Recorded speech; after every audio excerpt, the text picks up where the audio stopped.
O Fórum Internacional de Educação Psicanalítica, com sede nos Estados Unidos da América, anunciou há 2 semanas que o português António Coimbra de Matos vai receber o prémio de 2012 de Distinto Professor de Psicanálise.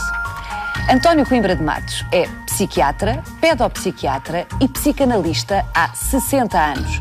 Como professor, marcou várias gerações de psicólogos e formou dezenas de psicanalistas. É conferencista e autor de mais de 10 volumes sobre temas como a depressão, uma das matérias sobre que mais tem elaborado. Mais que uma referência, Coimbra de Matos é um mestre, mas um mestre atípico, um mestre que não quer fazer escola, no sentido em que não quer que os seus discípulos lhe repitam as passadas. Aos 82 anos, Coimbra de Matos continua a querer mais. Quer que os mais novos ponham em causa as suas próprias certezas e as certezas dos mais velhos, nomeadamente as certezas de Freud, o pai da psicanálise. Neste programa, Coimbra de Matos vai partilhar connosco o que aprendeu sobre a condição humana, sobre a infância, sobre o sofrimento, sobre o amor e sobre o papel da psicanálise nisto tudo. Neste programa vamos ainda recordar João dos Santos, outro mestre da psicanálise em Portugal, um dos homens que fundou a Sociedade Portuguesa de Psicanálise, organização a que Coimbra de Matos pertencia desde os anos 60 e com que rompeu há 5 anos. Saiba porquê. Bem-vindo ao Câmara Clara.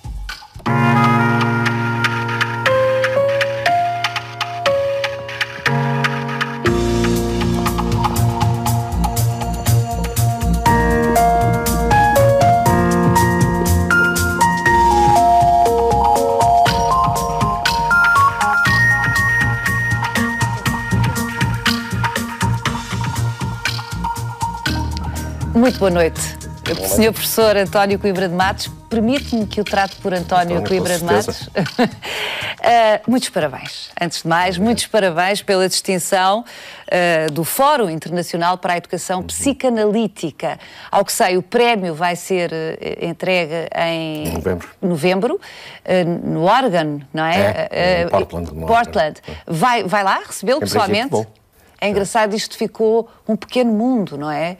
Os senhores, os pares, conhecem-se uns aos outros, independentemente do continente onde estão. Sim, mas também porque quando eu me afastei da Sociedade Portuguesa de Psicanálise e fundei com o Amaral Dias, aliás, o Amaral Dias é que fundou comigo, o Amaral Dias é que me propôs fundarmos uma nova sociedade, porque ele se afastou. Carlos Amaral Dias, Carlos Amaral Dias.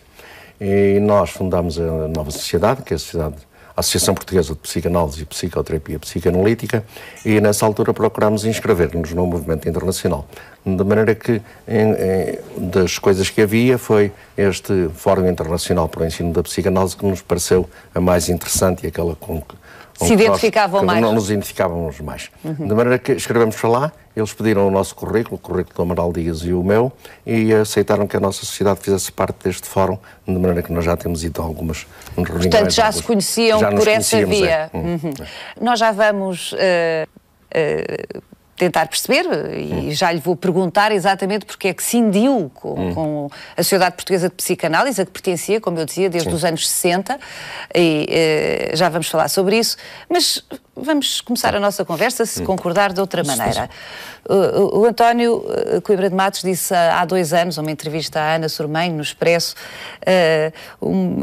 uma coisa interessante que, ao que depois me apercebi, alude de vez em quando em conferências, em aulas, que costuma dizer, portanto, que se existissem pedopsiquiatras quando nasceu, há 82 anos, em Trás-os-Montes, na região do Douro, Douro Transmontano, estava, a expressão é sua, estaria lixado. A expressão é sua. Tê-lo-iam diagnosticado enquanto criança como hiperativo, enquanto adolescente como borderline e como adulto seria seguramente um bipolar. É isto? É isso.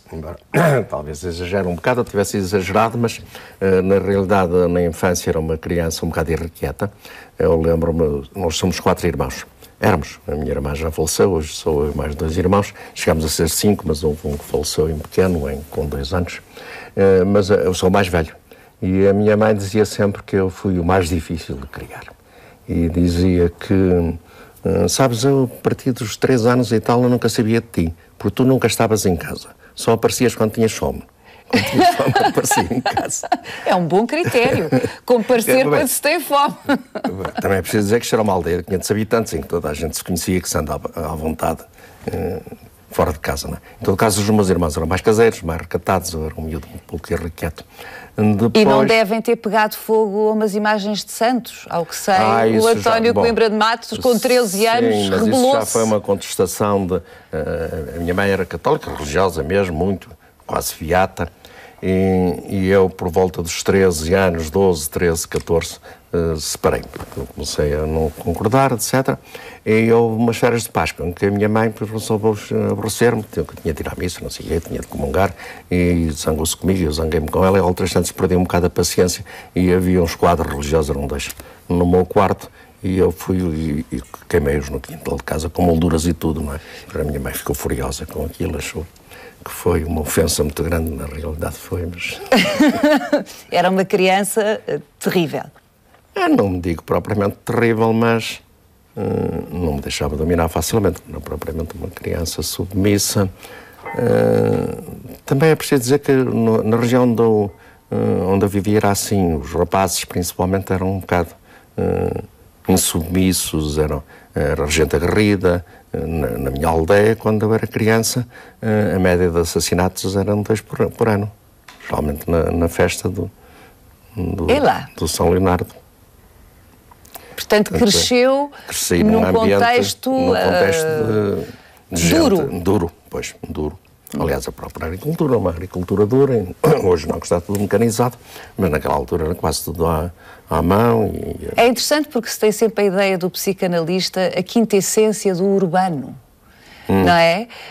Alguém sim, que se debruça... eu tornei-me urbana, mas em todo caso não perdi as raízes rurais. Mas o António Coimbra de Matos, num seminário, disse recentemente uma coisa muito, que enfim, diz coisas sempre aliciantes, mas diz: com coragem todos os obstáculos se vencem. Os durienses sabem-no, os psicanalistas também. É engraçado porque vai buscar as suas raízes transmontanas, aguerridas, para aplicar a uma arte que é considerada absolutamente urbana, sofisticada. Sim, mas também não traz dificuldades e o analista tem de ter coragem para vencer alguns obstáculos pessoais. E o analisando. E o analisando, com certeza. Aliás, porque uma das coisas que... Uma coisa que é transversal a toda a patologia são os 2 sintomas clássicos, a ansiedade e a depressão. Todos os doentes têm uma certa ansiedade e um certo traço depressivo. E outra coisa que é transversal é uma certa passividade. Todos os doentes ou todas as pessoas? Todas as pessoas. Todas as pessoas têm ansiedade e depressão. Mas nos doentes têm... Acentuadamente, não é? Mas outra coisa que é transversal é uma certa passividade, uma certa acomodação, uma certa conformismo e uma diminuição da capacidade de luta, de intervir sobre a realidade, de transformar a realidade. E, portanto, o que acontece é que muitos doentes não têm esta coragem, não têm grande esperança e têm de se encostar um pouco no analista. Se o analista não a tem, eles não têm um modelo no qual vejam que vale a pena lutar pela vida. Nós já vamos ver como é que o António Coimbra de Matos defende que se faça isso, essa luta e esse tipo de que relação se deve estabelecer com o doente, ou com o analisando, no caso da psicanálise. Mas deixe-me voltar atrás, eu é que desviei a nossa conversa com a história da hiperatividade em criança, a alegada hiperatividade em criança, à luz dos valores hoje dominantes na área da saúde mental, borderline como adolescente, tinha a ver com gestos como este, de queimar os ícones religiosos que tão caros eram à sua mãe, e bipolar como adulto, porque alterna muito de humor? Não alternava muito, mas em todo caso, na faculdade, lembro-me, tinha períodos às vezes um bocado mais em que ia menos às aulas, aparecia menos no café, estava menos presente, em que me recolhia mais, e outros períodos em que era mais participativo. Mas havia alguma oscilação, havia alturas em que era muito participativo. Eu estava muito tarde, todos os dias estava fora de casa, e isto representava às vezes 1 mês, 2 meses, e outro 1 mês, 2 meses que me metia a estudar. Não era um daqueles alunos regulares que estudava sempre bastante, tinha períodos. E, portanto, facilmente hoje em dia era classificado, de bipolar, era diagnosticado. Escutando esta sua observação sobre a forma como hoje em dia... Se exagera. Não é em todos, nem em todas as equipes, mas há um certo exagero no conjunto, há um certo exagero. Aliás, é a sociedade toda... a necessidade da normalização, a normatização, como os pesos, que são todos do mesmo tamanho, as pessoas têm de ser politicamente corretos, não podem ser... É frequente hoje em dia, no meio da saúde mental, entre psiquiatras e psicólogos, se aparece uma pessoa mais bem disposta, conheço alguns, é logo etiquetado de maníaco. Este tipo é maníaco, etc. Então, se aparece um indivíduo que convive pouco, fala, é um melancólico. Portanto, há uma certa tentativa de... dar um nome, pôr-lhe um rótulo patológico e normatizar, pôr no mesmo padrão, não é? E sobretudo, depois entram-se em processos de terapia, que e também... por vezes entra-se em processos de terapia, que isso é mais grave, principalmente com os medicamentos, porque se abusa de medicamentos, nós somos o país da Europa que consome mais psicotrópicos por população. Às vezes eu dizia aos meus alunos, quando explicava a função da mãe e do pai, eu dizia-lhe, bom, quando o miúdo está... com muito medo, a mãe dá-lhe a mão e o pai dá-lhe um pontapé no rabo para ele ir à frente. E esse equilíbrio é fundamental. Em todo o caso, a saúde mental é uma miríade, não sei, neste sentido, em que ninguém efetivamente é normal. Ninguém é como aos pêssegos, aquilo do dia agora, todos normalizados do mesmo tamanho. E ainda bem que não é, não é? Pois, não é? Portanto, neste sentido, a saúde mental é uma referência dos livros. É uma referência, pois, mas tentar que seja uma saúde totalmente perfeita... Aliás, há um termo na psicanálise e na psicologia em geral que são os normopatas. Aqueles que são os doentes serem muito normais demais, não é? Também há essa, também já está tipificada. Sim, essa. Normopata. É que são normais demais. Bom, isto tudo, uma breve introdução para chegarmos à psicanálise e à arte da psicanálise. A história, isto é uma frase também do António Coimbra de Matos, a história não se inventa nem se transforma. A nossa infância, a infância de cada um de nós foi o que foi, a nossa história foi o que foi. Mas a existência pode encontrar novos sentidos, não é? E novos horizontes. E a psicanálise é um instrumento, é isto? Para podermos encontrar outra narrativa, outra maneira de ver aquilo que foi a nossa história. Não, penso que mais que isso. Não é propriamente encontrar outra narrativa. Isso também é importante porque muitas vezes temos uma narrativa distorcida, que não corresponde propriamente àquilo que se passou. Mas é fundamentalmente realizarmos outra narrativa. Começarmos daqui para a frente a viver a vida de outra maneira. A finalidade da psicanálise, pelo menos atualmente, e tal como eu concebo, embora nem todos a concebam assim, é um processo de mudança. A mudança de um estilo relacional, um estilo de relação com o mundo e com os outros, que é patológico e patogénico, que é doente e doentio e provoca doença, num estilo de relação expansivo, são e sanismo, que produz saúde. Quando diz que é patológico, novamente entramos também, aliás já começámos por aí, também o elenco de patologias tem modas. E vai mudando ao longo dos tempos, não é? Quando diz que é patológico, assim, lato sensu, o que é uma patologia na área da saúde mental? Uma patologia na área da saúde mental é fundamentalmente uma menor capacidade de adaptação ao meio, designadamente ao meio social, ao meio humano. Mas a adaptação, veja-se, tem-se nestes dois sentidos. A adaptação, por um lado, eu adaptar-me à circunstância e às pessoas com quem convivo, o que se chama em biologia a adaptação autoplástica. Se a minha mãe é muito sensível, etc., eu terei de me adaptar e ser cuidadoso com ela, mas também a adaptação do meio a nós próprios, a adaptação aloplástica, fazer com que o meio se adapte a nós próprios e transformar, portanto, o meio onde estamos. O meio onde estamos. Portanto, uma coisa dinâmica, não é? Uma coisa dinâmica. E acho que é mais importante ainda esta capacidade que nós temos de interferir sobre o meio, modificar o meio, esta adaptação aloplástica. É isto que nos leva a criarmos uma civilização. O macaco continua a partir as nozes como as partia há dezenas de milhares de anos. Nós inventámos o cabranoso e outras coisas, não é? Porque intervimos. Porque intervimos no ambiente. E transformamos. Não é? É uma feliz junção, um transmontano psicanalista, porque dá esta dupla ligação à vida, esta vontade de ação, não é? Inclusivamente, nós hoje sabemos isso muito bem, que os pais têm uma influência muito grande na formação do caráter dos filhos, mas os filhos também transformam os pais. E há filhos que têm uma grande capacidade de transformar os pais. Permita-me mostrar-lhe aqui uma peça que preparámos, o Luís Caetano, com 3 psicólogos, 3 ex-alunos de António Coimbra de Matos, que nos vão dizer o que é que mais valorizam do que aprenderam com o seu mestre.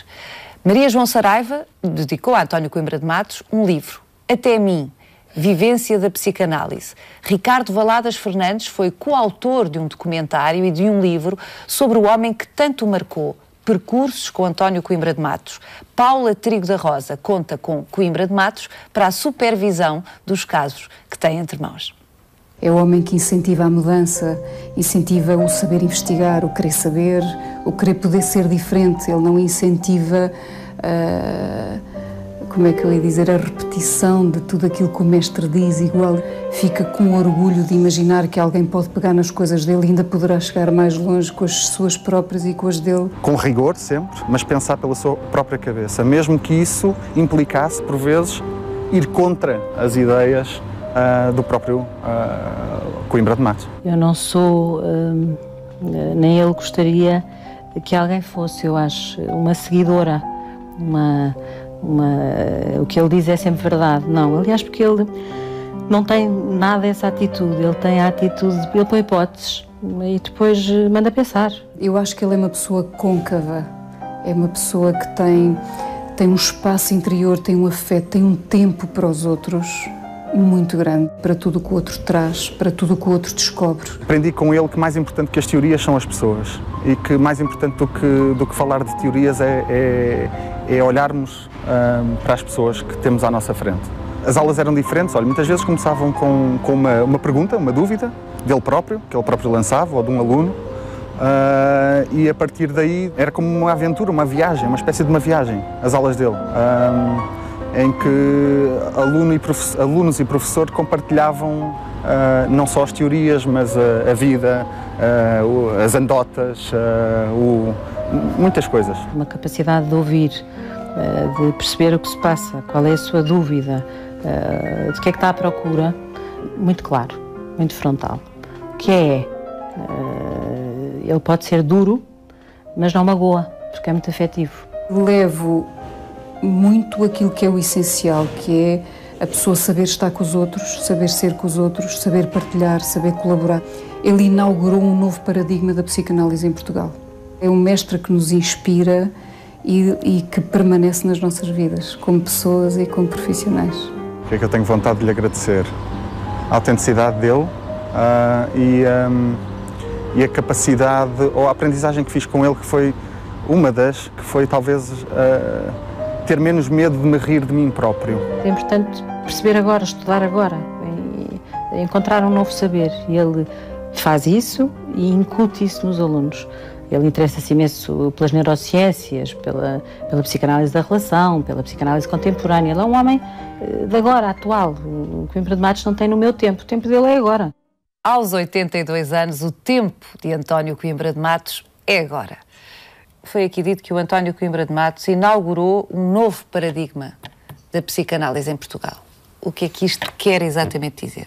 Não, eu acho que não é propriamente exato, não fui eu que inaugurei. A psicanálise vem evoluindo e desde uma doutrina, que era a doutrina inicial de Freud, muito ligada à biologia, às ciências da natureza, e portanto baseada no corpo, nos instintos, etc., uma teoria baseada mais na relação e na microsociedade, nas relações próximas, não é? Portanto, isto é uma evolução da psicanálise. Agora, acontece como em todas as evoluções, que há psicanalistas e alguns grupos, algumas sociedades psicanalíticas ainda muito presas à fase inicial das doutrinas mais biológicas, mais naturalistas, e outras mais ligadas às atitudes culturalistas, ao ponto de vista do social, da relação, e eu inscrevo-me nestas segundas. E desde há muito tempo, eu fui estando mais desse lado, até que me manifestei de uma forma mais marcada e saí da Sociedade Portuguesa de Psicanálise e com a Manuel Dias fundei uma outra.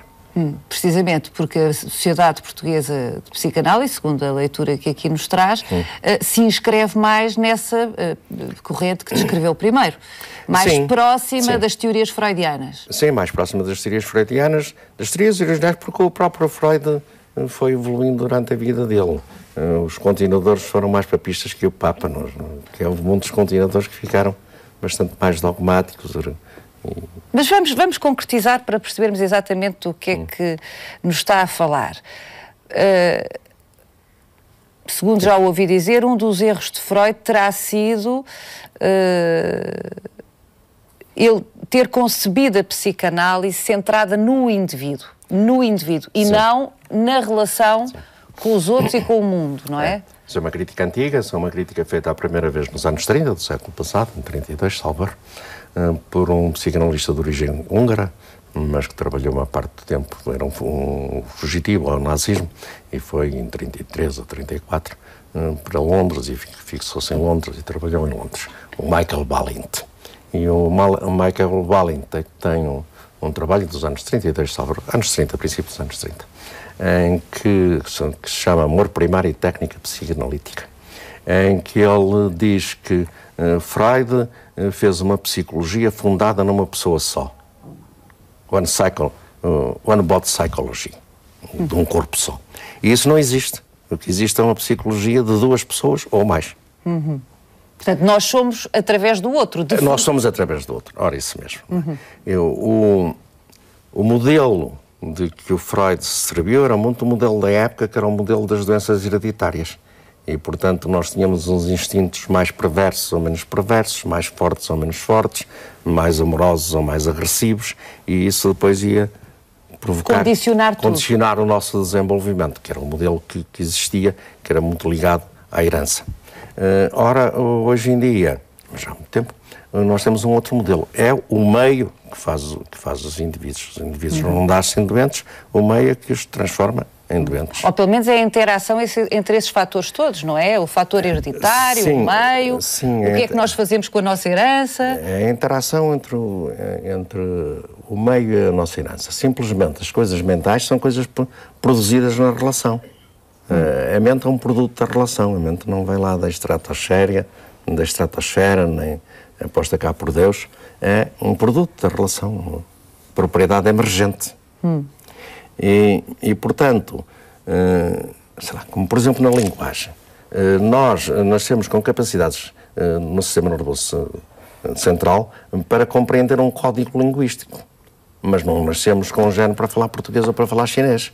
É aquilo que ouvimos falar. Certo. E a mente é um pouco isso. Nascemos com capacidades de nos relacionarmos com os outros. Mas se não nos relacionarmos com os outros, ou nos relacionarmos mal, ou tivermos uma relação muito perturbada, vamos adquirir um modo de relação extremamente perturbado ou quase ausente. Das aprendizagens que foi beber a Freud, retém como mais precioso? Fundamentalmente o mais precioso foi ele ter aberto um novo ramo da ciência, não é? Não criou a psicanálise, porque isso não é uma coisa que se cria, mas abriu só o conhecimento, que era uma coisa que pouco se sabia, como é que as pessoas se relacionavam, porque é que estavam tristes, porque é que ficavam contentes, porque é que tinham fobias, porque é que catalogava-se, mas ele procurou, na verdade, perceber porque é que as pessoas tinham determinadas... E criar um sistema de leitura, não é? Criar um sistema de leitura, aí terá sido o erro, porque ele procurou investigar. E, ao instante, criou um sistema de leitura. E quando criou esse sistema de leitura, foi modificando, mas não tanto como seria necessário, impô-lo um bocado aos outros, e teve depois também discípulos muito submissos que se agarraram e fizeram daquilo que era uma investigação científica uma doutrina religiosa. O António Coimbra de Matos costuma dizer que a psicanálise não é uma religião, é uma ciência. Deve ser, mas em algumas escolas funciona como uma religião. Ou seja, por exemplo, o complexo de Édipo. O célebre, enfim, é provavelmente das criações ou das classificações ou das categorias. É provavelmente das categorias criadas por Freud, das mais populares, enfim, aquelas que as pessoas... Enfim, a ideia de que o primeiro amor sexual da menina é o pai. Tem muito que se lhe diga o problema do complexo de Édipo, mas para já, no próprio Freud, o Freud inicialmente falou do complexo de Édipo como, são palavras dele, o complexo nuclear das neuroses. Era um problema da patologia. Depois é que estendeu isto como norma, não é? Como norma a todas as pessoas. Isto é universal. E aí é que eu acho que ele fez um certo exagero. Para já porque o complexo de Édipo, essa coisa de que a menina se namora pelo papai e tem agressividade para a mamã, é uma coisa construída em algumas famílias. Quando há um papá que erotiza a relação com a filha pode corresponder a isto. Agora, não é uma coisa propriamente inicial da rapariga, portanto não aparece em todas as famílias. E não é obrigatório, portanto. Pois não é obrigatório, não aparece em todas as famílias. Mas pondo no rapaz, que foi aí que ele escreveu, ele depois escreveu na mulher, mas sempre em comparação com o caso do rapaz. Bem, e subtratou a mulher, não é? Sim, Nós éramos assim um ser secundário, não é? Um ser secundário. Tinha inveja de pênis dos homens, tinha inveja fólica, não tinha super-eu, não tinha moralidade, etc. Éramos mais leves, tirando a parte da inveja, invejosas e mais leves. Mas no fundo, bom, eu acho que o Freud foi um indivíduo, porque o Freud tinha que muitos psicanalistas que o seguem não têm. Era um homem que investigava, que era curioso e que punha-se ele próprio em causa, e tanto que modificou as suas teorias. E ele... Mas não o suficiente, já disse. Eu acho que ele, por um lado, era um investigador, por outro lado, queria fazer uma escola. Queria fazer uma escola e impor uma doutrina. E a guia que foi um bocado impositivo e não permitiu muito. Um deles, que foi um dos revolucionários, um dos que começou, um pioneiro desta escola da relação, é um discípulo direto dele, Sándor Ferenc, um psicanalista húngaro.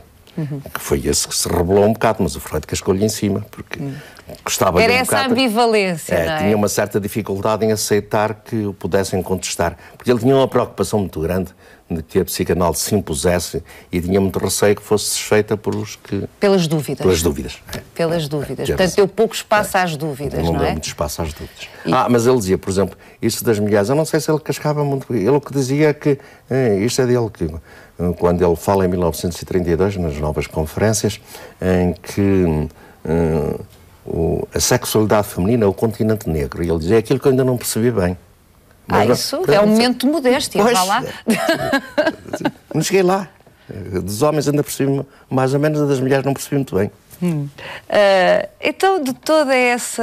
Porque, aliás, está mal traduzido em alguns textos. Está traduzido como se ele dissesse que a mulher era o continente negro. Não, o que ele dizia que era o continente negro era a sexualidade das mulheres. E dizia-me, foi coisa que eu ainda não percebi muito bem. Não era negro de per si, era negro para ele. Para ele, pois, era negro neste ser escuro, ser ignorado por ele. Obscuro, ele não conseguia compreender. Então, do elenco de categorias, não sei se esta é a formulação adequada, freudianas? Sim. Quais é que o António Coimbra de Matos retém? Enfim, não é preciso dizer uma a uma, mas o que é que retém desse elenco de categorias? É uma hipótese curiosa? É aquela coisa do se non è vero è bene trovato? São instrumentos de reflexão para si?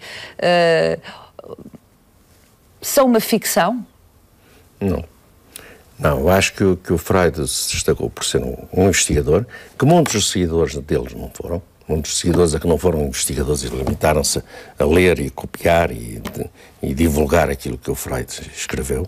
E o Freud manteve-se sempre um investigador e por isso foi mudando parte das suas ideias, abriu novos caminhos e fundamentalmente tentou perceber algumas coisas que não passavam pela vida consciente. É aí que ele mete o problema do inconsciente, o que ele chamou de metapsicologia, aquilo que está para além da psicologia, mas que nós hoje falamos em inconsciente, mas falamos fundamentalmente em implícito.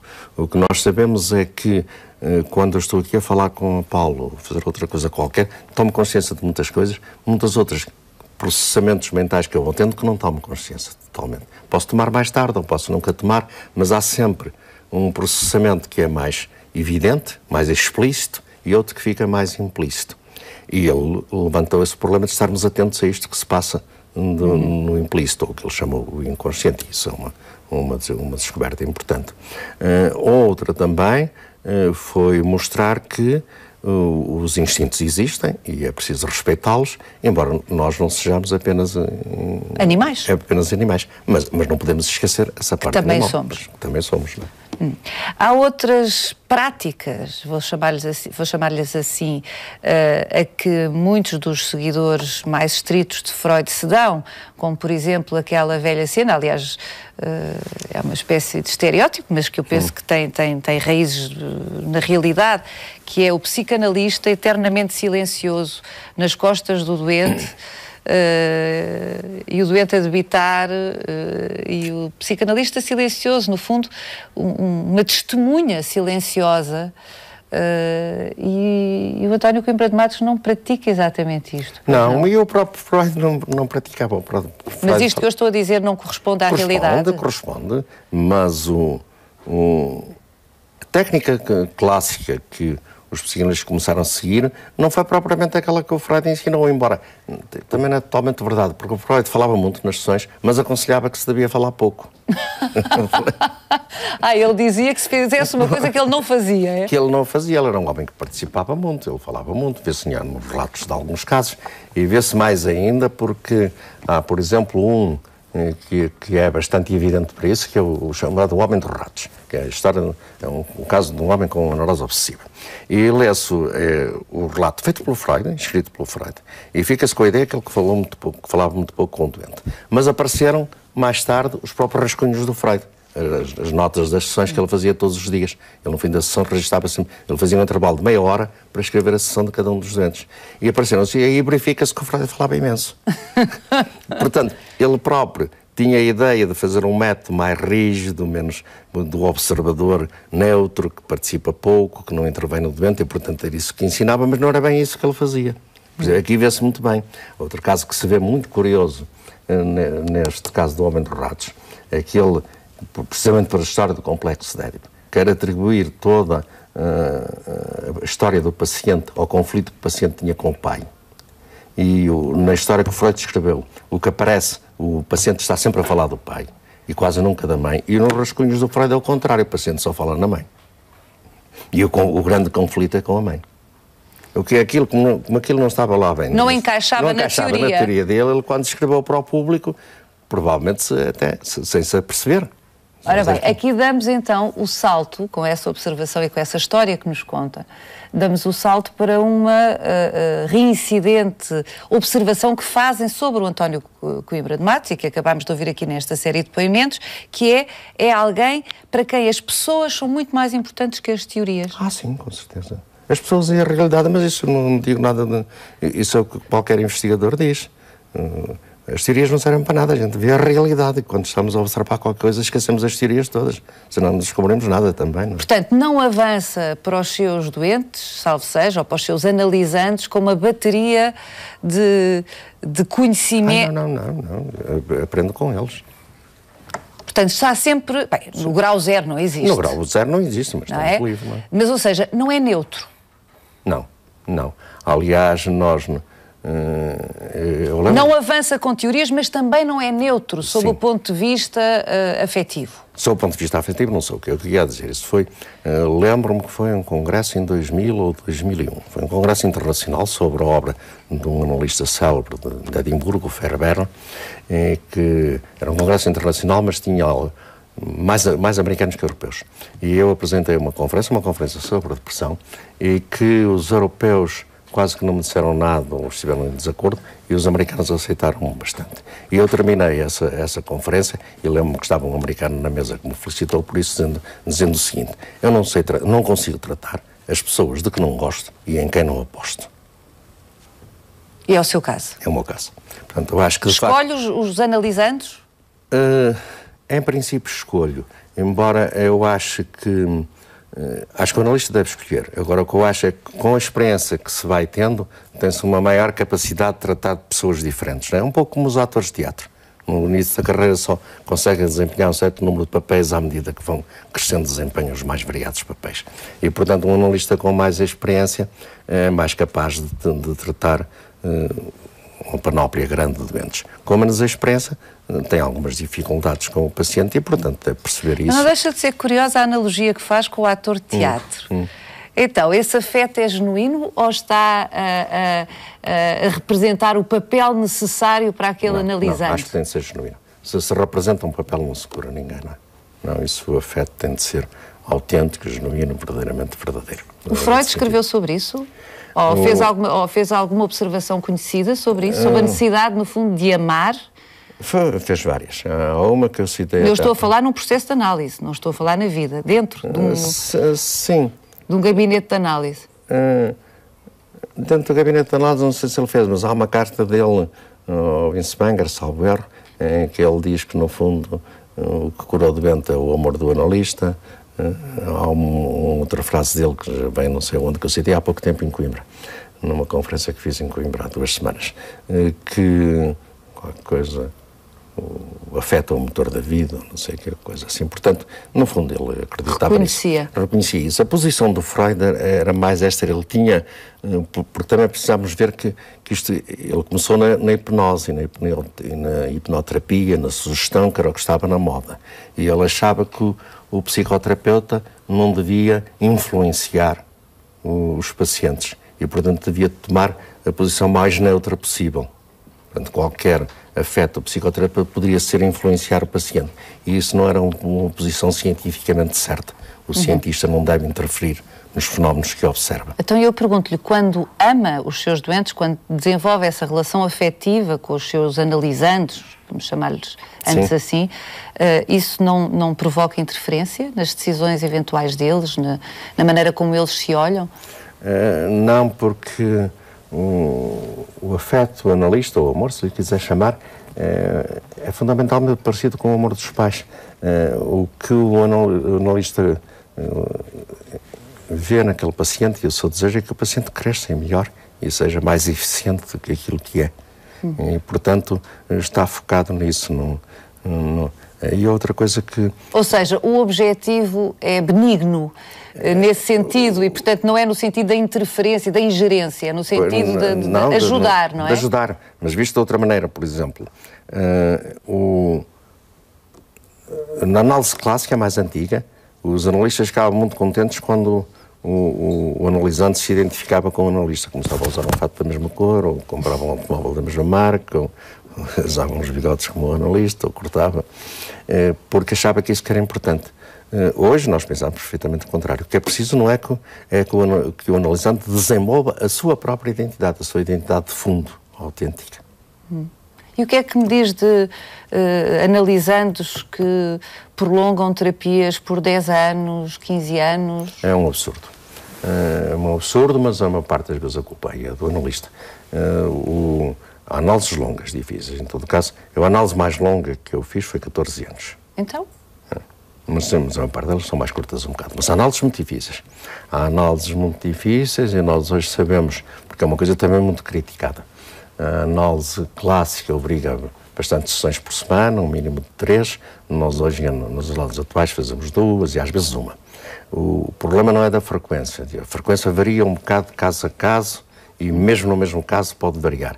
Agora, o tempo da análise é necessariamente longo, porque a doença mental funciona como um vício do funcionamento das pessoas. E vem um vício que tem uma história longa e não se muda como uma coluna torta, não se põe direta ao fim de alguns meses, demora anos a perceber. Sim, são processos complexos. Portanto, sim, mas complexos e longos.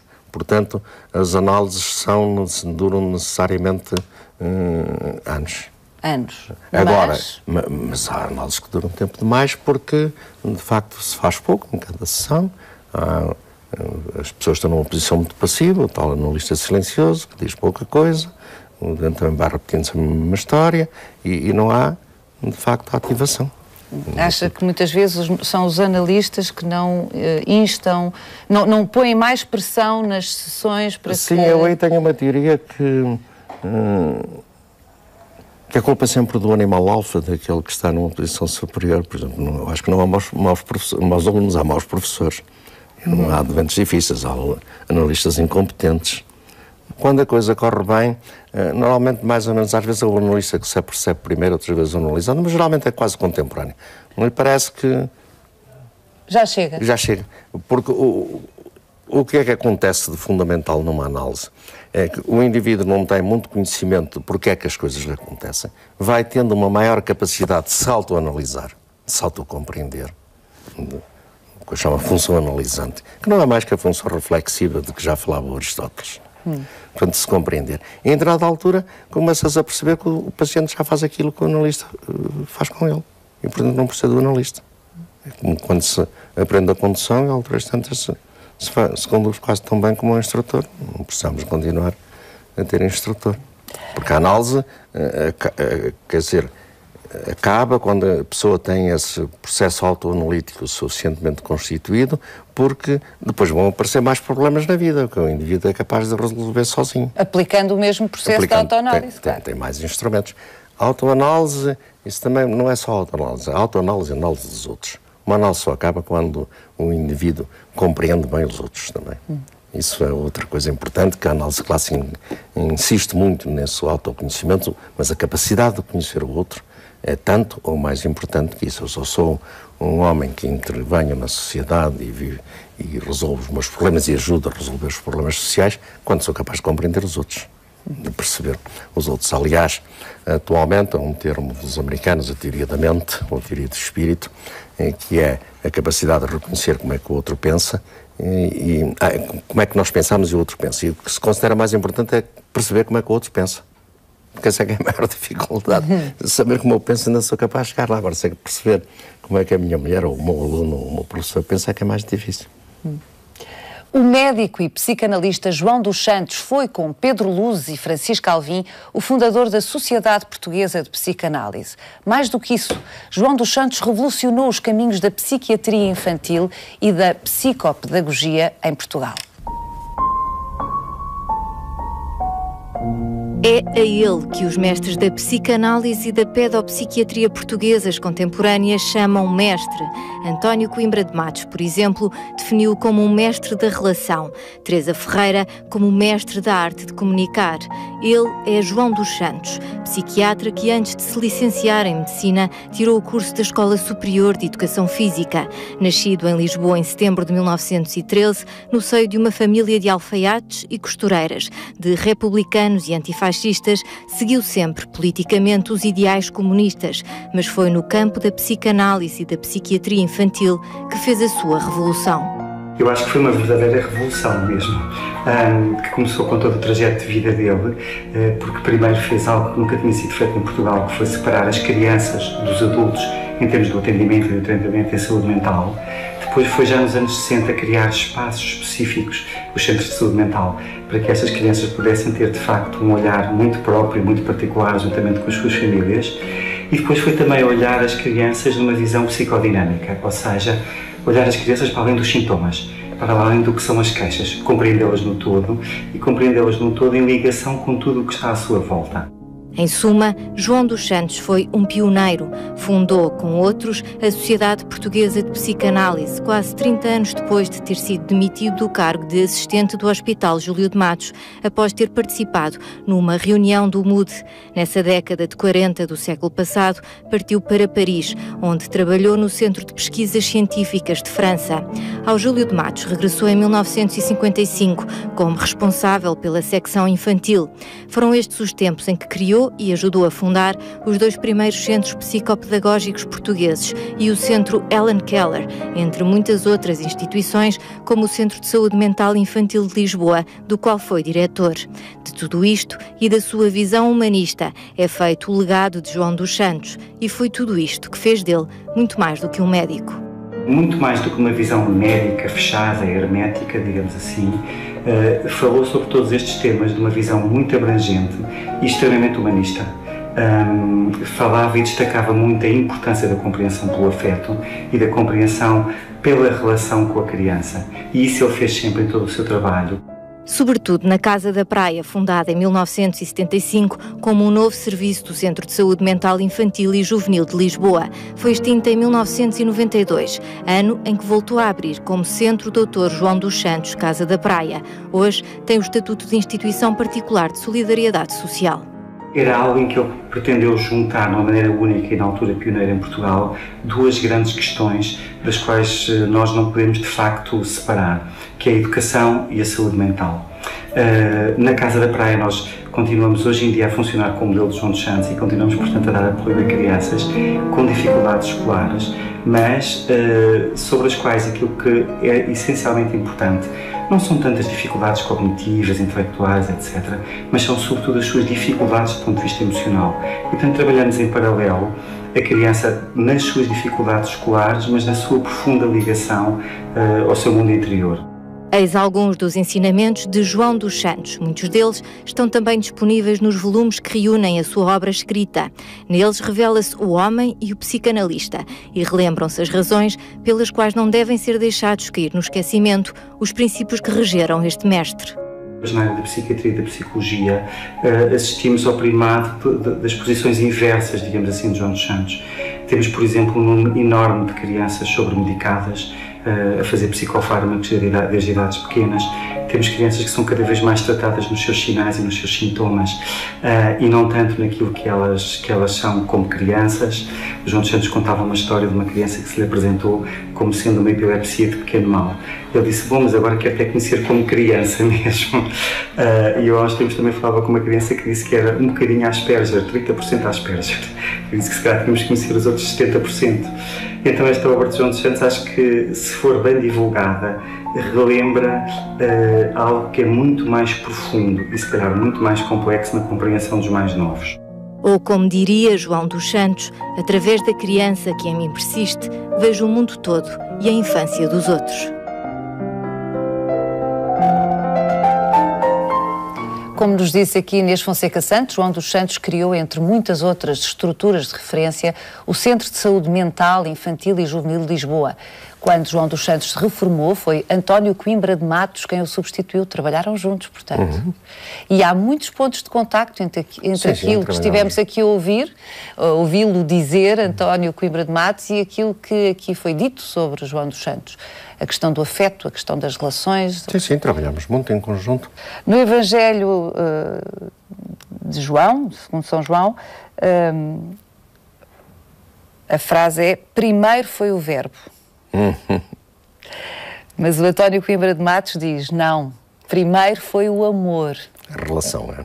A relação. Isto para falar de crianças e da infância, tema evidentemente dileto a João dos Santos e um dos seus temas diletos, António Coimbra de Matos. E uma criança que não é amada? Isto é irreversível?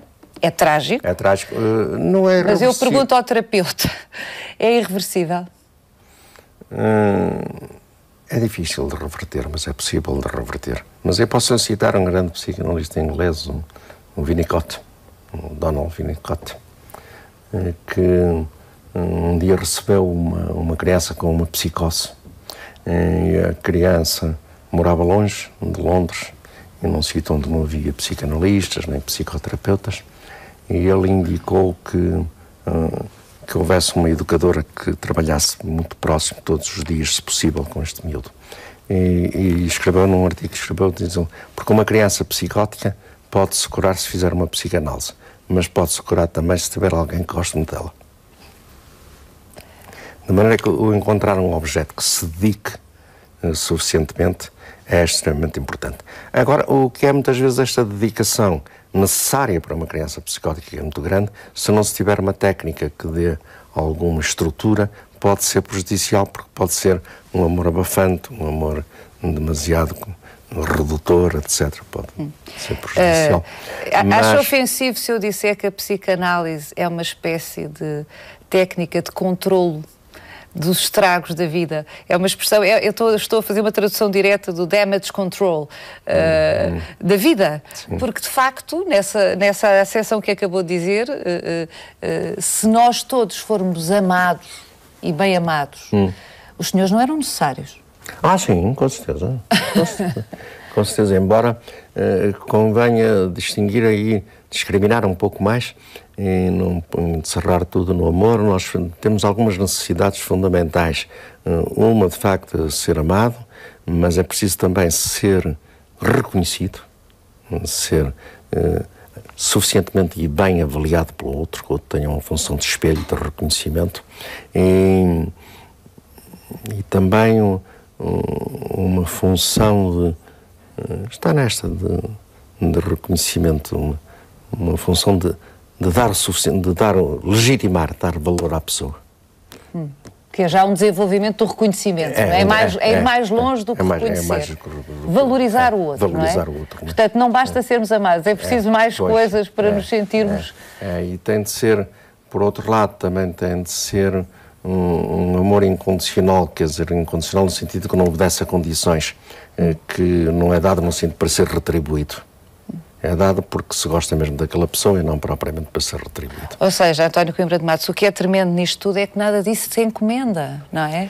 Pois não, é por isso que... Quer dizer, não se encomenda a capacidade de amar do próprio psicanalista e sobretudo, não se encomenda o bom amor dos pais ou o amor adequado dos pais, da família. A dificuldade é essa. Por isso, e o Freud instituiu isso também, que em todas as sociedades psicanalistas pensam isso, que os analistas devem ser analisados porque se pressupõe que podem ter algumas dificuldades que devem resolvê-las, porque senão também não conseguem ser bons analistas. E há fundamentalmente essa é a mãe de todas as coisas. Se nós não tivermos sido suficientemente reconhecidos, amados, avaliados no nosso passado, não temos uma autoestima de qualidade suficiente. E se temos falha de autoestima, vamos utilizar o outro para nos recompor a nossa autoestima. E nessa altura não conseguimos ser bons terapeutas. Tudo matérias muito delicadas. Muito delicadas, extremamente delicadas. E aqui é que se aplicaria ao borderline. Treinar as crianças para a resistência à frustração não é uma coisa boa. Ora, a ideia disseminada, contemporânea, de que parte de alguma desorientação, vamos chamar-lhe assim, ou de alguma falta de estrutura dos nossos jovens tem a ver com excesso de permissividade na infância, excesso de mimo, para pôr de uma forma muito corrente. A ideia corrente é que as pessoas têm de ser frustradas para aprenderem a autolimitar-se. Ou têm de aprender a resistir à frustração, não é? Sim. Resistir à frustração, sim, mas fundamentalmente ser capaz de ultrapassar a frustração, ser capaz de ter resiliência. Quer dizer, deixam-se deformar, mas depois adquirem a forma antiga. Portanto, não é propriamente resistência, mas resiliência. Porque resistência é o ser duro. Resiliência é o deixar-me deformar e depois... Flexibilidade, não é? Ser capaz... Passada a causa que me deformou... Como as pontes que abanam nos tremores de terra para não partirem. Não é? A gente põe um pneu, aperta ali, mas tira o dedo e o pneu volta à forma. Portanto, retomar a forma anterior. Depois, outra coisa importante não é habituar a criança à frustração para que ela se autolimite, para que ela se organize melhor, mas aumentar a capacidade de espera. O que é preciso é a pessoa organizar a capacidade de espera, que a criança perceba que se comer o gelado aqui por um bocado, depois de não estar suado e ter descansado um bocado, com o gelado que lhe vai saber melhor. E, portanto, não é no sentido de se limitar, ou no sentido de ter um prazer mais adequado e que vai ser maior. Portanto, habituá-los a uma gratificação com delay, Sim. Depois, com dilação, que pode ser posterior, precisamente para encontrar um tempo e um espaço mais adequado à satisfação. Eu chamo isto de organização da capacidade de espera. Eu sei que o António Coimbra de Matos é um leitor, como, enfim, era expectável que fosse, e que escreve todos os dias. Praticamente. Escreve o quê? Bem, os livros, evidentemente, que aqui temos, tantos, artigos... Geralmente são notas sobre análise, sobre pacientes, meus ou pacientes de supervisão, que outro me conta, sem supervisão, que acho uma coisa qualquer curiosa e tomo noite, ou à hora do almoço, ou no intervalo que tenho, ou à noite, ou ideias que me surgem e que depois vou anotando e depois que me servem para desenvolver, não é? Depois, num fim de semana, ou nas férias, num dia que tenha mais livre, escrevo um artigo sobre isso ou inicio um livro. Portanto, de alguma forma, é sempre uma escrita associada ao seu trabalho. Sim, praticamente. Ou diretamente associada, não é? O que não quer dizer que não seja também associada a coisas que me aconteçam da vida real. Ter encontrado uma pessoa que já não vejo há muito tempo, também acontece, uma zanga com um amigo, coisa parecida. Porque é que isto ajuda-o a elaborar. A elaborar, a compreender melhor. Ou tentar compreender melhor. Ao que nos disse, assim falava Zaratustra, de Nietzsche, é um dos seus livros diletos. Conte-nos porquê. Olha, eu descobri este livro, tinha 15, 16 anos, li-me nas férias de Páscoa, não me lembro. Entusiasmei-me brutalmente com o livro. Se calhar foi nas mesmas em que queimou os ícones religiosos à sua mãe. Foi depois. Mas podia ter sido com o Nietzsche. Estou a brincar com o António. Mas fale-nos, para quem não nunca leu... E depois, a seguir, li quase toda a obra do Nietzsche. Para quem não leu, alicie quem não leu a ler. Diga lá o que é que o livro tem de tão especial que o comoveu tanto ou perturbou tanto. Já não me recordo muito dos menores livros, mas na altura, que eu tenho assim de memória, era a crença nele, no homem, na força do homem, a não crença em Deus, a não existência de Deus, a morte de Deus. Não é? E, portanto, isso entusiasmou-me porque eu estava em plena fulgor do ateísmo, de ter abandonado a religião católica, de divulgar o ateísmo. Nessa altura, de facto, estava um bocadinho maluco. Disse há bocado. Borderline, era? Borderline, porque quando eu cheguei a imaginar, foi um amigo que me libertou dessa loucura. Um colega e amigo me disse que eu estava maluco e eu depois reparei que devia estar. Eu queria escrever uma carta ao Papa para me excomungar, porque como tinha sido batizado, queria ser um ateu puro. Agora reconheço que tinha. Era uma maluqueira dos 15 anos, 16, de qualquer modo era um bocado maluco demais. E portanto o Zaratustra caiu que nem uma luva nessa fase. Mas, António Coimbra de Matos, nós estamos mesmo a chegar ao fim, mas essa morte de Deus que Nietzsche, enfim, anuncia, é simultaneamente, enfim, a afirmação da omnipotência do homem, mas também de uma solidão interminável, não é? Sim, mas isso só percebi mais tarde. Só percebeu isso mais tarde, não é? Só mais tarde eu percebi que Nietzsche também era um homem muito doente, muito só, muito abandonado, muito rejeitado pelas mulheres, e um homem infeliz. O próprio Nietzsche, como não podia deixar de ser. Tarde, mas isto para lhe falar da angústia inegociável, porque há Em todo caso, há uma coisa neste livro que ainda me recordo e que não é bem tomada por muitos dos filósofos e alguns discípulos de Nietzsche. Porque o Nietzsche, tanto quanto me recordo, pelo menos não foi a ideia com que eu fiquei. A coisa da vontade de poder e que depois os nazistas tomam, e ele teve alguma influência em alguma cultura nazista com esta coisa da vontade. O que ele quer dizer, a minha opinião, é o poder da vontade, que é diferente. Não é a vontade do poder, é o poder da vontade. Que a vontade é uma coisa importante e foi isso também que me entusiasmou. Quer dizer, nós com vontade vamos a todo lado. E olha, isso remete-nos para uma frase do início desta conversa, onde o António Coimbra de Matos junta num seminário que faz estas duas dimensões, o facto de ser doriense, transmontano e psicanalista, dão-lhe esta percepção aguda de que com coragem todos os obstáculos se vencem. Era isto que gostava que ficasse mais vivo junto daqueles que foram os seus alunos, daqueles que foram os seus analisantes, ou são, da sua família. O que era mais? A bondade, o amor, a generosidade, a coragem, sim, idealmente isto tudo, não é? A generosidade é importante. Eu acho que a marcha da civilização, disse assim Coimbra também nesta última conferência que eu fiz lá, que foi há uma semana, que a marcha da civilização, que é do narcisismo para a objetualidade, da centração no próprio indivíduo para a centração nos outros. Essa deve ser a marcha da civilização. Mas agora aqui diria outra. Eu acho que aos discípulos, aos mais novos, o que eu gostaria mais de transmitir é que a nossa função neste trânsito pela vida é não só viver a vida e aproveitá-la, mas deixar um mundo melhor para os outros. É isso que eu chamo atingir uma certa imortalidade simbólica. Eu sei que vou morrer, mas sei que fiz algumas coisas que os outros poderão desenvolver e que eventualmente terão interesse em desenvolver. As pessoas do Douro diziam, eu planto vinha para o meu uso, para tirar rendimento, oliveiras para os meus filhos e castanheiros para os meus netos. O António Coimbra de Matos, a imortalidade simbólica já alcançou, é garantido, mas nós queremos mais do que isso. Eu sei que a sua mãe, a mãe, morreu com 101 anos, não lhe exigimos nada menos do que isso. Muitos e longos anos de ensinamentos. Muito obrigado. E mais uma vez, muitos parabéns pelo prémio. Muito obrigada por ter aceitado esta conversa.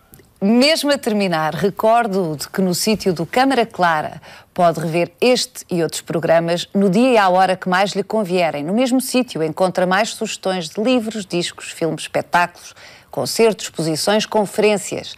Amanhã Inês Fonseca Santos regressa com o Diário Câmara Clara. É às 22h30 aqui na RTP2. Deixo com a excelente companhia de Brad Meldau, que se apresenta em 3 concertos a solo no nosso país. O primeiro é já na próxima quarta-feira, no Teatro Municipal de Faro. No dia seguinte, no Cine Teatro Avenida, em Castelo Branco. E na sexta-feira, no Centro Cultural de Belém, em Lisboa.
Este programa é patrocinado